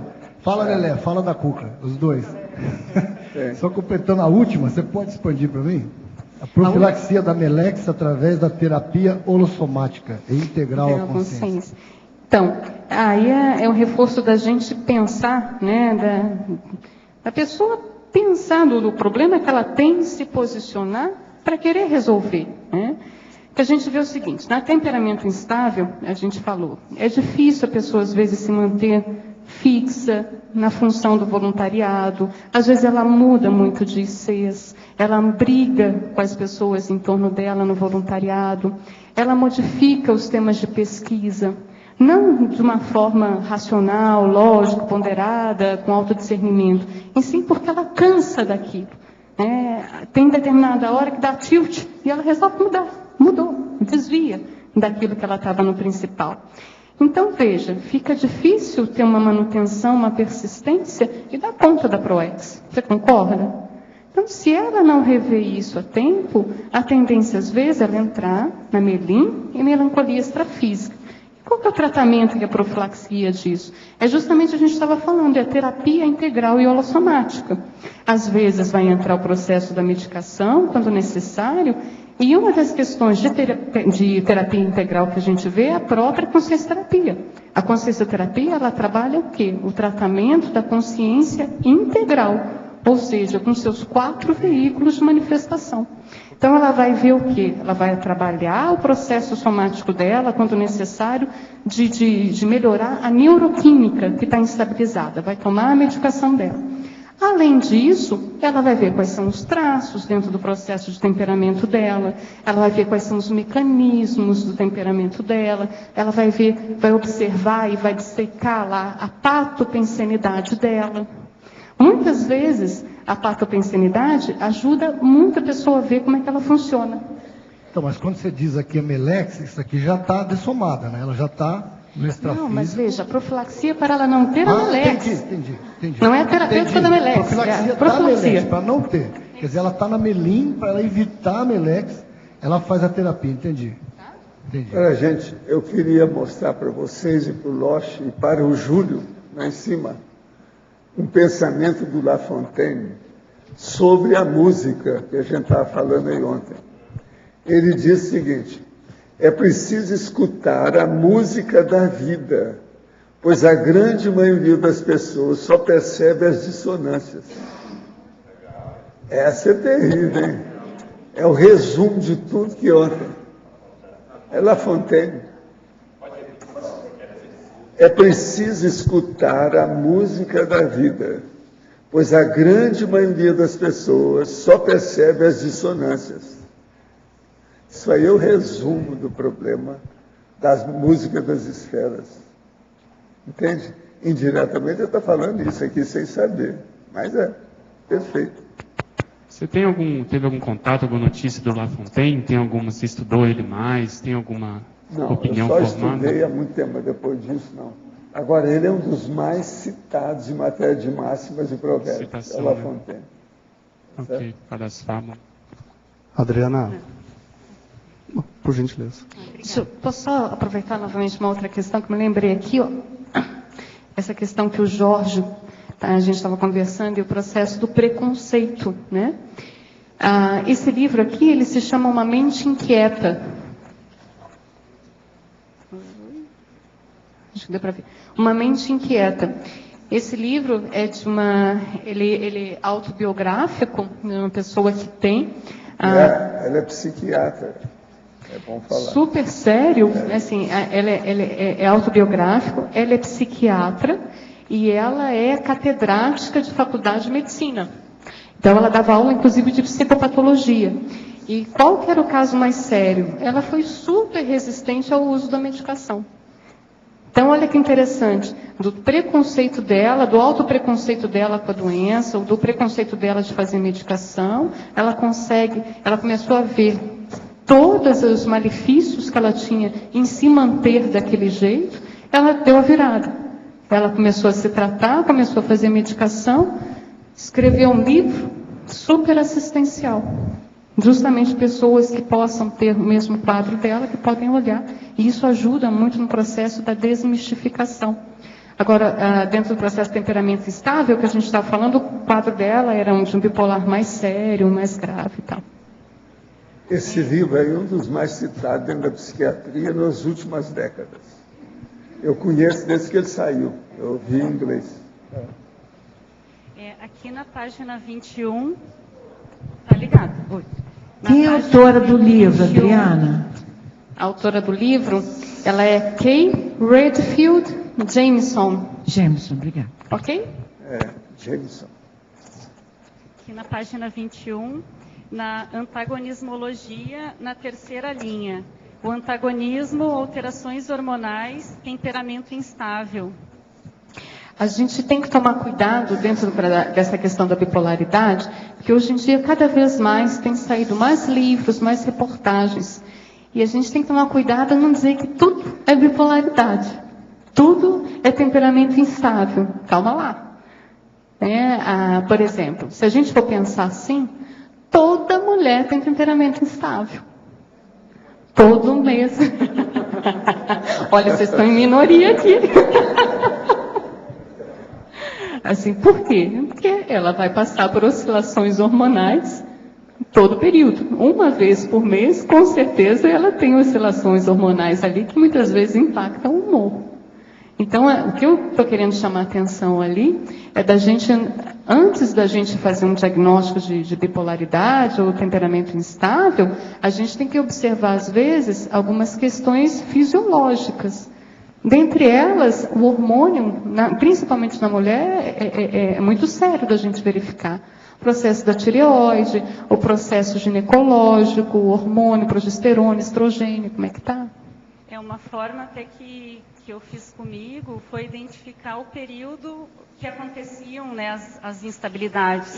E aí eu comecei a perceber que era só assim 5 dias antes de entrar no ciclo menstrual. Então, instabilidades maiores, você não tem uma época do mês específica ou só ligada a um evento, né? No caso aí de menstruação. Tem gente que acha que tem TPM 20 dias no mês. Sim, exatamente. Não é TPM, não. Adriana. Quanto? 6 meses ao ano, ininterruptamente. Não é TPM, não. Exatamente. Assediada permanente total, é isso? Adriana, aqui na página 21, lá embaixo, você fala da monovisão das políticas públicas de saúde mental. Eu sei que você já trabalhou diretamente de saúde mental aqui no município. E o que você acha, depois da reforma psiquiátrica, qual o próximo passo assim, que a saúde mental pode pensar assim, em matéria de avanço? Difícil. Olha, já que você trouxe essa questão de eu ter trabalhado aí na saúde mental, difícil. Quando eu coordenei aqui a saúde mental, eu fiquei 9, 10 meses na coordenação de saúde mental. Eu acabei pegando uma época que a gente ia ter a Conferência Estadual de Saúde Mental e a Conferência Nacional de Saúde Mental. Então, eu acabei sendo elegida, fui para a Estadual de Saúde Mental. É muito difícil. Assim, dentro desses processos de conferência, você tem a parte profissional, você tem a parte que é usuário. Usuário são os pacientes. Eu até nem gosto muito dessa palavra usuários da saúde mental, não. São os pacientes da saúde mental. Os familiares, né? E tem também a parte mais de gestão. Na época, eu fui representando a gestão do município, depois, para a nacional, eu fui representando parte da integração da gestão estadual, né? E veja, é muito processo de autovitimização ainda. É muito grande. As pessoas, elas ainda culpam o Estado, o município, elas terceirizam todo o processo da doença dela. Elas não têm o processo que a gente chama, né, do local de controle interno, da responsabilização dela pelas coisas que acontecem com ela. Então, era uma série de reivindicações. E eu vou te falar, a Conferência Nacional era pesada, mas olha, era um campo denso, violento, era muito difícil. Era difícil as pessoas conseguirem pensar. Os processos de votação sobre o que poderia se levar para reivindicar novas leis, era muito complicado. As pessoas ficavam obnubiladas, brigas, agressividade, era muito difícil. Então, veja, tem um processo ainda, além de qualquer outra questão de se pensar em multidimensionalidade, em serialidade, em holobiografia, é a própria convivialidade, o próprio respeito ali entre eles. Você vê que às vezes paciente brigando com paciente, às vezes estavam querendo a mesma resolução, mas eles brigavam entre si. Então, assim, era muito difícil. Dentro da questão de saúde mental, o que eu vejo? Até a gente conseguir esse movimento de ampliar, trazer mais os processos multidimensionais, falar mais sobre paragenética, isso, assim, vai ser um esforço de água mole em pedra dura, tanto bate um dia fura, né? Dentro da psiquiatria, a gente tem tivemos aí, eu acho que um congresso só, de psiquiatria ligada à espiritualidade, onde se tentava trazer, do ponto de vista espiritual, na psicopatologia. Mas não era que se começasse a pensar se havia uma influência de uma consciência ou um processo paragenético. Não, não era isso. As pessoas queriam mostrar que o mediunismo poderia não ser psicopatológico. Tá? Então era uma coisa bem pequena ainda. E o que me chamou a atenção? A última mesa desse congresso, juntaram um padre católico, um espírita da Umbanda, um psiquiatra, pajé. Não, pajé não tinha, mas tinha o pessoal lá da Umbanda, o pessoal de Salvador. Eu falei assim, gente, e sabe o que é interessante? Um evangélico, e deixaram o padre para falar por último. Ele não conseguia falar uma palavra. As consciências não deixavam ele falar. Ele não conseguia falar uma palavra. E as pessoas não tinham ideia do que eles fizeram ali naquela mesa de debate, entende? Quem promoveu? Não tem a mínima ideia do processo de energia, de multidimensionalidade, nada. Então, o que eu vejo que a gente pode começar dentro desse processo? Água mole em pedra dura, eu vou fazer meus verbetes, né? Vou chegar lá fazer livro.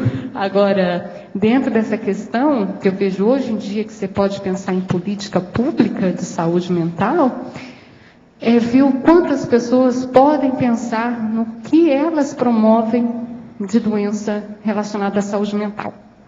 Doença mental. Entendeu? Adriana. Só um instantinho, por favor. O que elas podem pensar dentro da casa dela, de um ambiente inócuo, que levam elas a ter problema mental. Tipo, elas se darem conta que a mulher tem lá um marido que bebe todas e espanca ela todo dia. E ela entender que ela tem depressão porque ela não consegue sair disso. Porque às vezes ela não tem nem sinapse, nem cognição para isso. Diga. Adriana, Tânia aqui do outro lado. Você mudou de lugar hoje? Mudei. Tem gente na frente? Tem eu, a Rosa, e daí acho que tem mais alguém. Mas olha só, a minha pergunta é uma fala dela. Aqui você é um cavaleiro, você dá a vez para a senhora. Sim. Não, e também... Muito obrigado. Muito obrigada. Foi alguma coisa a partir da fala dela. Você estava contando um caso... Aí você disse que tinham várias pessoas e o padre foi o último a falar, que seria aquele que teria mais coisas a dizer, em tese. E aí você falou assim, ele não conseguia falar. O que é isso? Olha, não conseguir falar. Ele não conseguia explicar. Ele tinha, veja, era uma mesa que tinham 5 pessoas, sim, tá? Então eram várias religiões. Sim. Era a mesa de fechamento do congresso, para você ter uma ideia. Foi confusão mental. Total. Você falou, não consegui pensamento fragmentário. Falar, não consegui explicar. Veja, você imagina, Tânia, o seguinte, olha, sim, tinha lá o processo da Umbanda, as consciências ligadas à Umbanda. Sim. Tinha lá o porta-voz da Umbanda, as consciências da Umbanda. Tinha lá o porta-voz evangélico, os consciências, guias cegos ligados ao evangelho. Tinha lá o padre católico e os guias cegos ligados ao catolicismo. Imagina o campo multidimensional, né, que estava naquele momento. Chegou na hora lá o padre, ele era o último, mas eu não sei se quem organizou a mesa achava que ele era de fato que tinha mais coisa a falar, tá certo? Eu não sei se partiram desse princípio. Mas veja, aquela obnubilação, o campo todo tenso, as consciências em cima ali, o cara não conseguiu articular nada mentalmente. E veja, quem organizou aquilo não tem a mínima noção do processo de energia. Da confusão daquela mesa de debates. Agora, ele possivelmente era o representante do arcebispo. Eu já tive isso na televisão. Entende? Quando foi a Santa Maria, sabe, aquele negócio da saudação a Santa Maria, eu fui para a televisão aqui do Rio. Não, pois é. Então eles foram lá para debater e me chamaram. O Paulo Coelho estava lá, tinha padre, pastor, todo tipo de pessoa. Eu levei a Bíblia e li. Eu sou o caminho, a verdade e a vida. Ninguém vai ao Pai senão por mim. Eu li na Bíblia. E comecei a ler, falei assim, J. Cristo foi o maior promotor da autopromoção nesse planeta. Fora de série. Todo mundo, Aí começou depois um debate muito grande, a dona falou, Valdo, fica quieto, deixa para falar no fim, porque senão ia cair o programa. Eu tenho gravado, tem gravação desse programa. Mas é de rir depois do negócio que aconteceu. Eles nunca esperavam que eu fosse ler os negócios da própria Bíblia da turma, né? Mas vi que veio. Eu sou o caminho, a verdade e a vida. Algum de vocês, eu perguntei para ele, algum de vocês tem coragem de ir para a rua e falar isso? O homem era terrível, tinha muito, era um menino, muito boboca, o J. Cristo. Agora, nesse congresso, tinha um psiquiatra famoso, que ele estava fazendo o lançamento de um livro. E aí eu entrei na fila, comprei o livro e tal, e estava pedindo autógrafo para ele, e aí numa dessa, a gente conversando, eu falei um pouco sobre os processos da conscienciologia, né? Porque ali as pessoas estariam mais abertas, teoricamente, para entender o processo, né? E aí, depois que eu terminei de falar, ele olhou para mim e falou assim, que lindo! Aí eu falei assim, gente, não tenho o que falar. Que lindo! Eu falei, não tem mais o que eu falar, paro por aqui, muito obrigada. Diga lá. Você poderia comentar rapidamente, que tem mais gente querendo falar, eu quero ser breve, eu tenho uma pergunta para o professor também. Sindromologia, ali, as 4 síndromes, Capgras, Clerambault, Cotard, Otelo. Tá. Essas síndromes, elas podem acontecer no transtorno bipolar, geralmente no transtorno bipolar mais grave, tá? Falar rapidinho aqui das síndromes. A síndrome de Capgras é quando tem um determinado familiar que está com a pessoa e ela acha o quê? Que aquele familiar não é o familiar. Ela acha que um impostor assumiu a forma do familiar dela. O que é interessante disso? Eu já vi, assim, em internação, algumas pessoas apresentando esses casos, e ao mesmo tempo que elas também me contavam digamos, alucinações que ela tinha, e que não eram alucinações, eram visualizações de consciência. E aí, o que é para a gente pensar nessas hipóteses aí dessa síndrome de Capgras? A síndrome de Capgras é isso, é o paciente achar que um impostor está no lugar de um familiar dele. Só que, por exemplo, tem às vezes o paciente enxerga outra pessoa, ou seja, a consciência, ali no familiar dela. Então, veja, o quanto ela ali não está tendo uma clara evidência e que, de fato, tem uma consciência ali, e ela acha que aquele ali é um impostor no lugar do familiar dela. Outra hipótese para a gente pensar. Não, mas o caso é esse mesmo, é de processo de parapsiquismo mal interpretado. Só quero te falar uma coisa. Existe uma pessoa que trabalhava lá em casa, que eu pedia para ir lá, para ela desenvolver e a me ajudar na biblioteca, aquela coisa toda. Mas uma manhã ela chegou e eu olhei, ela estava possuída, possessa. Aí eu procurei conversar, não adiantou muito. Então o que se passa? Durante umas 3 horas, eu conversei com a consciência através dela, era outra personalidade. Agora, o melhor da história, a hora que eu consegui esvaziar o processo e que a consciência saiu, ela voltou ao que era, não percebeu nada, ficou tudo do mesmo jeito, foi embora como se tivesse trabalhado a tarde toda comigo. E não tinha sido nada, é a outra pessoa. O melhor da história, ela era uma mulher e o cara era um homem. Agora, a possessão perfeita. Outra coisa, eu pude fazer isso porque não tinha ninguém lá em casa, era só eu e ela para conversar. Porque a personalidade mudou toda. Então, aí essas coisas existem. Agora, no meu caso, não teve nada da síndrome, eu entrei nessa, porque eu estava vendo a consciência lá. Eu sabia quem era. Agora, é interessante. Às vezes é possessão total. E permanente. E o que era interessante? Essa família, dá um caso aí de uma paciente com uma familiar, que era a familiar que ela mais gostava. Só que entrava em crise, ela via a consciência ali com a familiar, e ela tinha uma raiva danada. Ela partia para a agressão da familiar, porque ela achava que era uma impostora, que não era. Mas era o processo da consciência ali. Né? Esse é o Capgras. Você quer continuar? Vamos fazer assim, deixa eu passar a palavra para a Rosa, senão vai... Pode terminar, então. Então, já que vocês me permitem, vamos lá. A Clerambault, justamente aqueles casos, às vezes a pessoa entra num processo de grandiosidade e ela acha que, por exemplo, é muito comum, um tempo atrás, determinadas mulheres em quadro de mania, elas tinham certeza que o Roberto Carlos, cantor, era apaixonado por ela. Então, geralmente a pessoa cria um delírio, relacionado ao processo da grandiosidade, ela pega alguém famoso e acha que aquela pessoa está perdidamente apaixonada por ela. Essa é a síndrome de Clorambeau. A síndrome de Cotard, ela geralmente acontece nos quadros de depressão mais grave, que é o delírio de negação.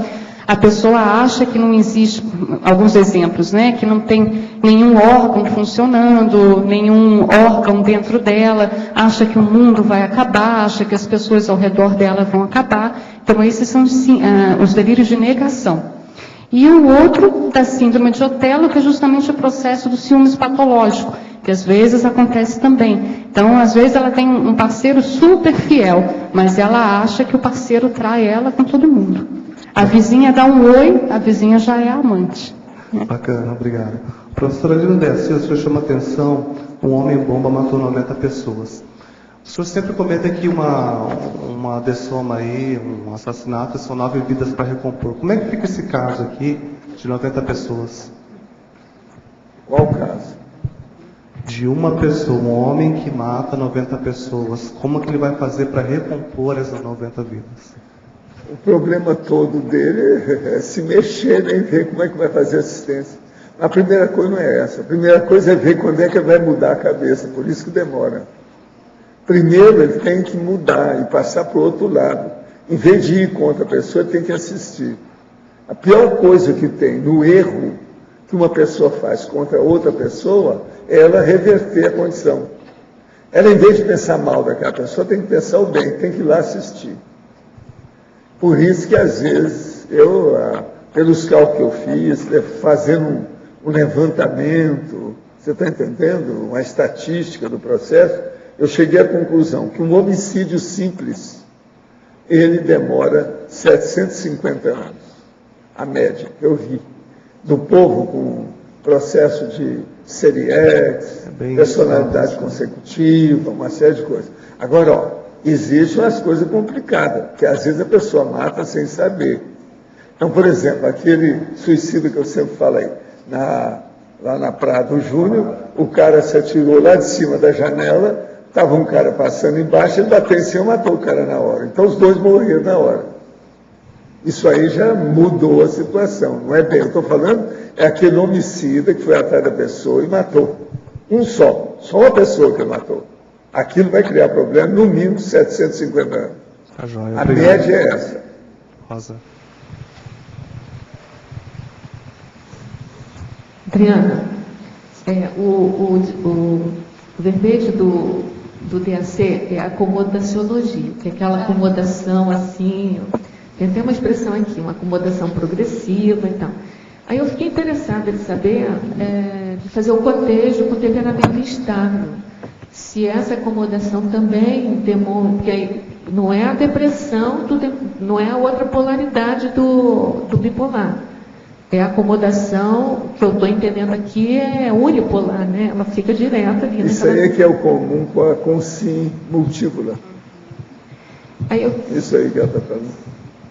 Então, eu queria saber, assim, do ponto de vista da psiquiatria, se é tratado isso também, ou qual que é mais difícil, se tem algum nível de comparação entre essa acomodação progressiva e o temperamento estável.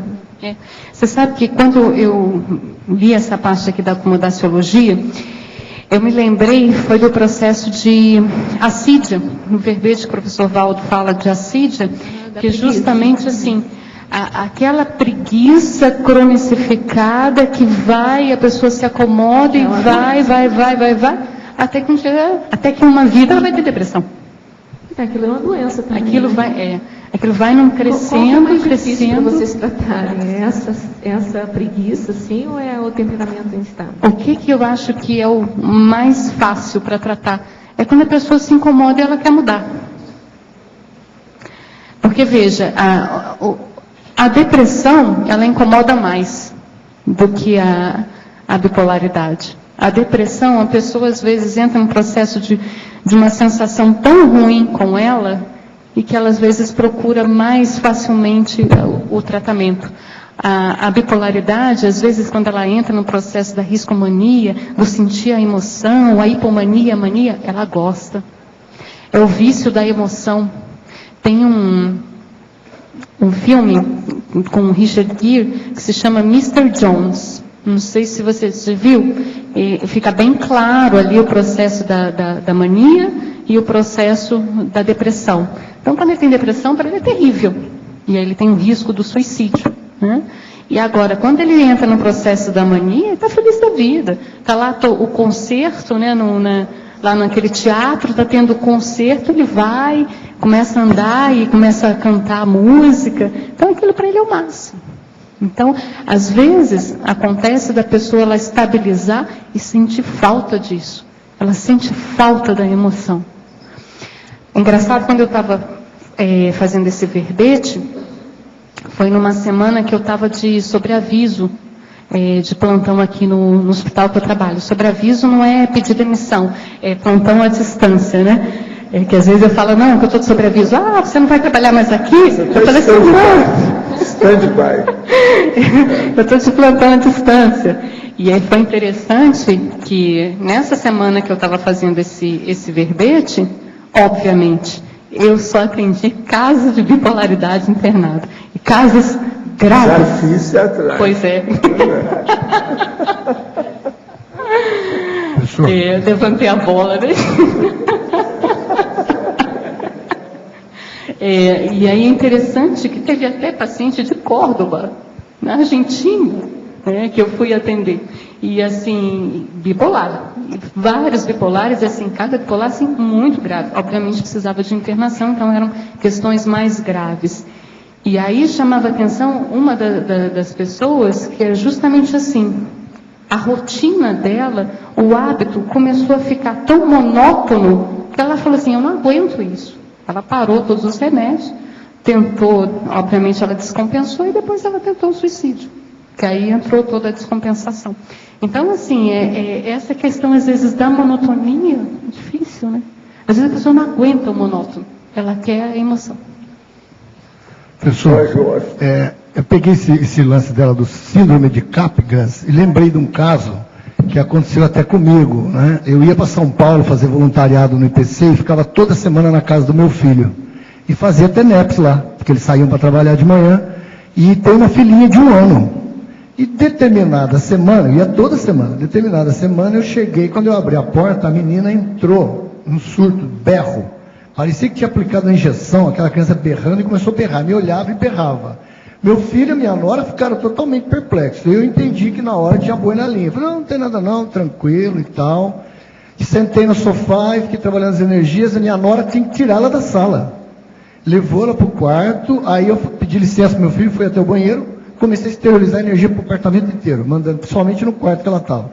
Ela foi acalmando, voltou na sala, acabou tudo. A minha dúvida é o seguinte, tem muitos casos de criança que reconhece devido à proximidade parapsíquica da última vida, não é isso? Que ela acabou de chegar. E às vezes os pais entendem que essa questão de que está estranhando, que está não sei o quê. Na verdade, ela está vendo alguma consciência ali. Na minha opinião, era um assediador que não queria que eu ficasse ali, porque eu estava fazendo limpeza. Uma coisa boa que tem com a criança é que ela fala a verdade, ela não inventa. Ela mostra aquilo que ela sentiu.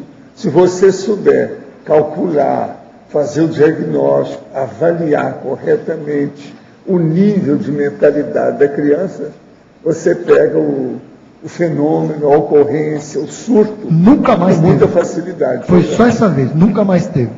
E ela me adora o tempo todo, já gostava disso, foi naquele dia, pontual. Foi demais. Mas isso é semi-possessão, surto de semi-possessão. Que ela via em mim, ela olhava para mim e aquilo parecia que tinha um monstro. Assim, que ela às vezes a pessoa transfigura o rosto, o gesto, a boca. Era uma clarividência facial. Todos os processos da face mudam. Entendi.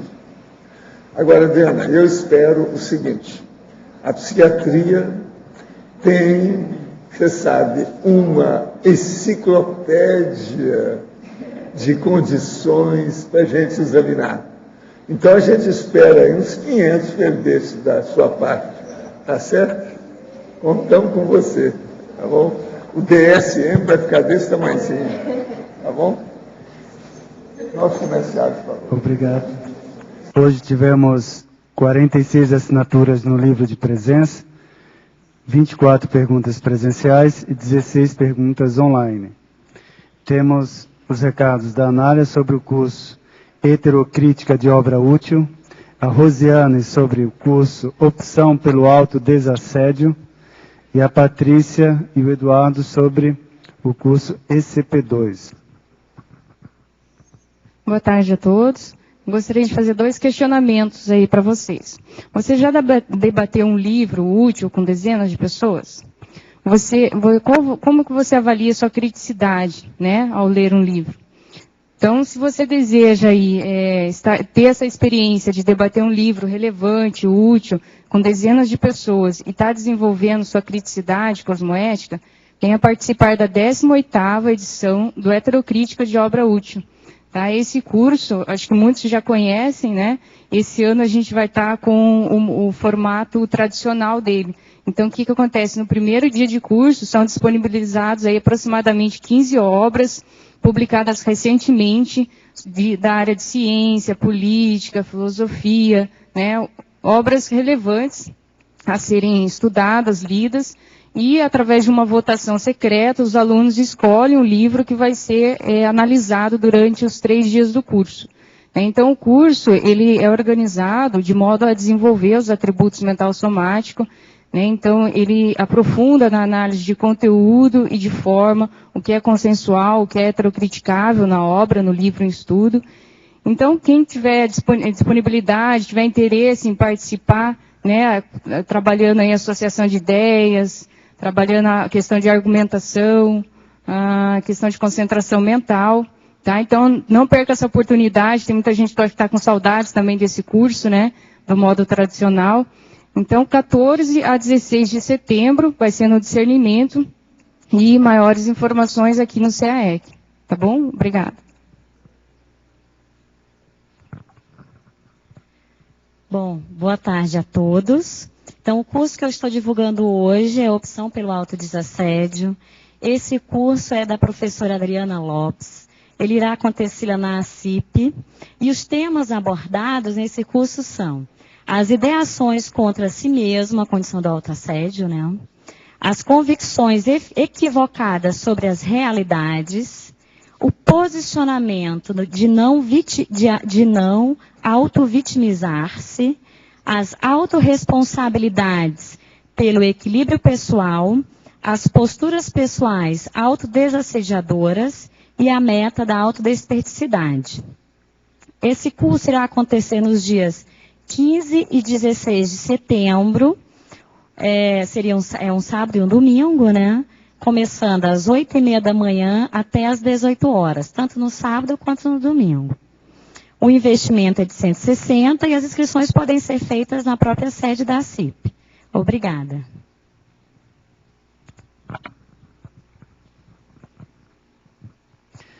Boa tarde.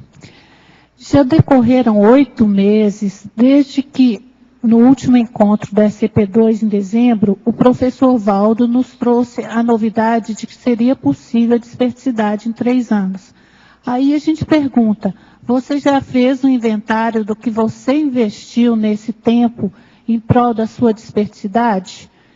E nós, então, convidamos você a fazer uma introspecção mais profunda. Aproveite o campo dos SCP-2, o campo energético bioterápico, que é propício para isso, e fazer um balanço de como está você em relação à sua desperticidade.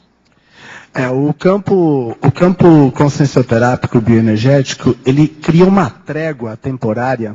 Essa trégua permite um aprofundamento na autorreflexão. E a forma como é montado, com calma, 3 dias em imersão em hotel, isso permite uma organização, a pessoa fica ali em imersão, então as condições são todas otimizadas para uma reflexão mais profunda. E ela funcionando ali, tendo aquela trégua, o que acontece? Ela cria parâmetros comparativos para quando ela estiver funcionando lá fora. Então é uma referência muito importante. Vale a pena participar aí dos campos. Nós teremos agora em setembro 3 ECP2, no Rio Grande do Sul e aqui em Foz, do dia 21 a 23 de setembro, no Hotel Rafaim, com EPICOM, professor Moacir Gonçalves. O amigo da amizade raríssima do professor Valdo, como ele colocou no verbete. Estão todos convidados, nós aguardamos vocês e lembramos que as turmas de ECP2 estão sendo fechadas com 1 semana de antecedência. Então, não deixe para efetuar a sua inscrição na última hora. Obrigada. Vamos colocar energia nisso.